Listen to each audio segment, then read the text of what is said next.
isoisä kerran sanoi, että jonain päivänä sinä muutat kylmään valkoiseen maahan. Kaikki ihmiset sekä maa on valkoista. Sinä tulet olemaan siellä kauan, kasvat siellä aikuiseksi.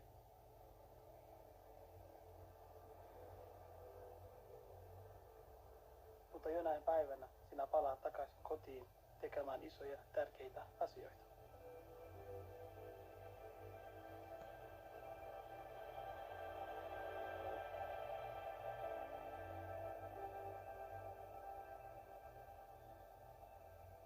إنجليش أقرأت فينش بكهذا يا موقت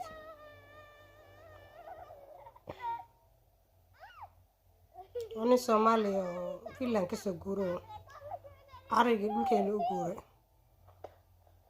ولا ورستي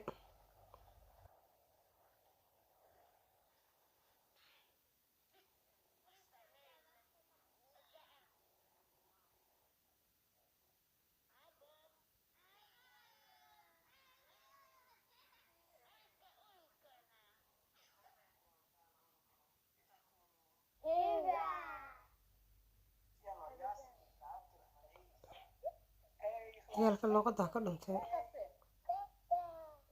aabbawaay kula hadlayaan isaga wuxuu jiraa villan buu weli jiraa miyaa markaa ay may isagaa soomaaliya jiray reerkii baa waxay jiraan muxuu ahay tadiito soomaaliya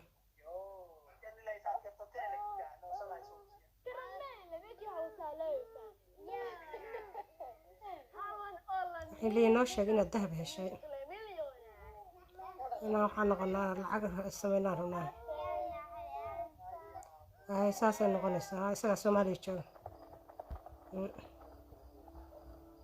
ninkan dahab buu ka shaqaystaa dahab buu dalka ka soo saartaa lacag buu ka dhargay Mun eno soitti Somalimaasta ja kertoi, että kiinalainen kaivosyhtiö oli tarjonnut $500,000. Chinese mining company offered me $500,000 نص مليون لكن turned out that the soil was full of gold brown